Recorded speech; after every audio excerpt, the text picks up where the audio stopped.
Welcome to our conversation on the chemistry of life. Elements are a fundamental type of matter. Elements are collections of a single type of atom, and our body is made up of several different elements. You can see here that 65% of our body is made of oxygen, 18% of carbon, 10% of hydrogen, about 3% of nitrogen, and then 4% of several other kinds of elements. Elements are made of atoms, and they're the smallest unit in the organization of life. On the bottom right's an example of an atom. Let's look at it and try to understand its anatomy. On the very outside of the atom, you can see there's some rings, and those contain electrons. Those rings are suggesting that the electrons travel in an orbit around the nucleus. Electrons are negatively charged, and they don't have any significant mass. They're also located around the nucleus. Neutrons can be found in the center of the nucleus. Like the name sounds, neutrons are neutral. They don't have any charge. They do have mass though, and they have a mass of 1. Protons are also found in the nucleus. Protons, as their name suggests, have a positive charge. They also have a mass of 1. The number of protons in an atom determines its identity. When there are multiple electrons, they start to interact in different ways and create different shapes. We call these electron clouds. On the bottom left is a way to understand and predict what that cloud will look like. And the way the electrons behave around an atom can help predict the way those atoms will interact with other atoms. We're not going to go too far into this, but it's helpful to know that the interactions between atoms is largely determined by electrons, and this also affects the way molecules interact with each other. One form of interaction between atoms is bonding. There are several different kinds of bonding. The first we'll talk about is ionic bonds. Remember that the valence electrons occupy the valence shell, the outermost shell around the nucleus.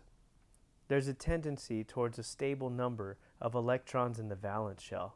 A sodium atom is found with 1 valence electron in its outer shell. A chlorine atom is found with 7 electrons in that same shell. To fill that shell and make a stable number of 8 electrons, the sodium atom can give up one of its electrons, and the chlorine atom can accept one of those electrons. In doing so, the number of electrons no longer balances the number of protons in the nucleus, and so each one of these atoms will then take on a charge. You can see that once the chloride ion has accepted that electron, it now has a negative charge, and once the sodium ion has given up its electron, it has a positive charge. Now these two atoms have opposite charges and they'll attract in what's known as an ionic bond. In a covalent bond, the atoms share electrons on their outer valence shell.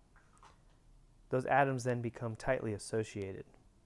It's helpful to note that when atoms share electrons, the behavior of the electron is changed, and the electron is no longer evenly distributed across the atom.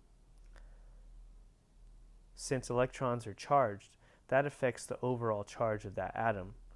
So for example, if an electron is to occupy an area to one side of an atom, that side would then become more negatively charged, while the other side, having lost a bit of electron activity, will then become positively charged. This effect of changing the distribution of charge across the atom can have further effects and create another kind of bond. That bond is called the hydrogen bond. It's really important that we understand the hydrogen bond because it has a lot of consequences in biological systems. Here is a molecule of water. You can see that the water is made up of 3 atoms, 2 hydrogen atoms and 1 oxygen atom. These atoms are covalently bonded. They're sharing electrons. But since they're sharing electrons, the electrons around the hydrogen atoms are now distributed more closely to the oxygen. That means that that electron is no longer spending as much time on the far side away from the oxygen. That creates a slightly positive charge on the farther side of the hydrogen atom.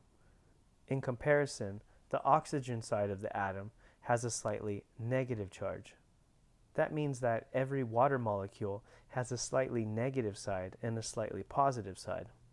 When many different water molecules are near each other, they tend to organize themselves negative to positive.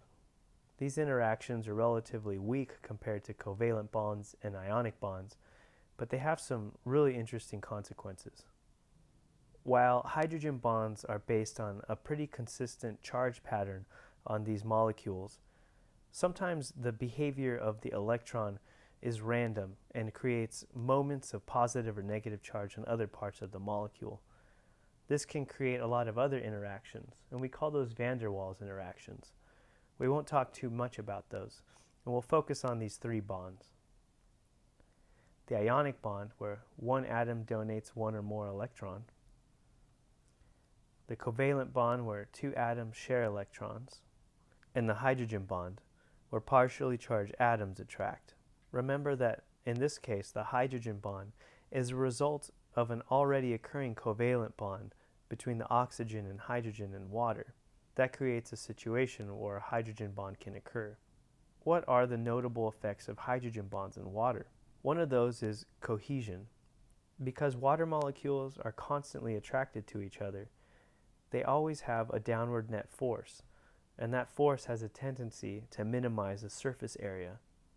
It also takes some force to disrupt that interaction between those outermost water molecules. You can see in this illustration, the water molecules at the top of this glass are attracted to one another. That means that if you were to try to separate them, there's a force that would resist that. That effect is known as cohesion, adhesion, or surface tension. Here you can see an insect resting on top of the water. The insect has distributed its weight across its legs, and the force of its weight on the top of the water is not great enough to separate the water molecules. Similarly, plants use adhesion and cohesion to move water up against the force of gravity.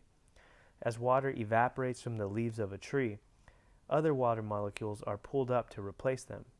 It's kind of like a chain, linking one water molecule to the next all the way to the ground.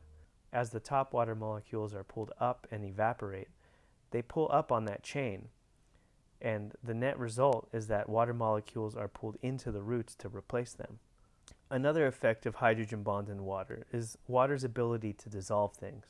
Remember that water has a slightly negative and a slightly positive charge. On the left is an example of a sodium chloride crystal structure. Remember, this is an aggregation of different atoms that are ionically bonded. They've donated an electron, and now they have different charges, and now they're attracted and form this structure. When something like sodium chloride is introduced to water, the water begins to interact with the outermost atoms on the crystalline structure. The molecules of water begin to orient their more positive sides towards the negative ions in the sodium chloride structure. When it does that, the negatively charged chloride loses some of its strength. When it loses its strength, it then breaks off. Similarly, the water ions begin to orient their negative sides towards the positively charged sodium ions. When they do that, the sodium ions lose some of their strength and they disassociate from the crystal structure. This is why when you put salt in water and stir it, it begins to dissolve. The water molecules are actually breaking apart the salt crystal structure.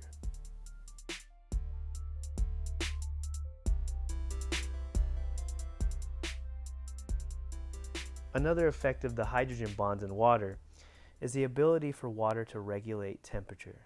Heat in liquid is represented by the movement of molecules. In order to heat a liquid up, you have to start moving the molecules at a more rapid rate. Because water molecules are bonded, they resist that movement more than other liquids.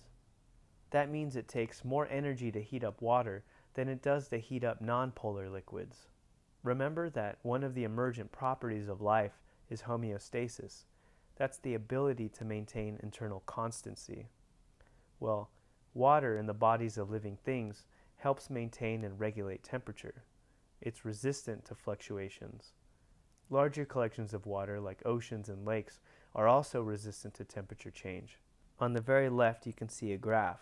That graph has two different lines. One of those lines is the air temperature, and you can see that it goes up and down quite a bit. Every day, there's a rapid fluctuation in air temperature. The other line is the temperature of a lake. You can see that the temperature of the lake is slow to change. And even as the temperature of the air rises, it takes a while for the temperature of the lake to increase to that same average temperature. Further, as the air temperature average drops, it takes a while for that lake to catch up to that drop in temperature.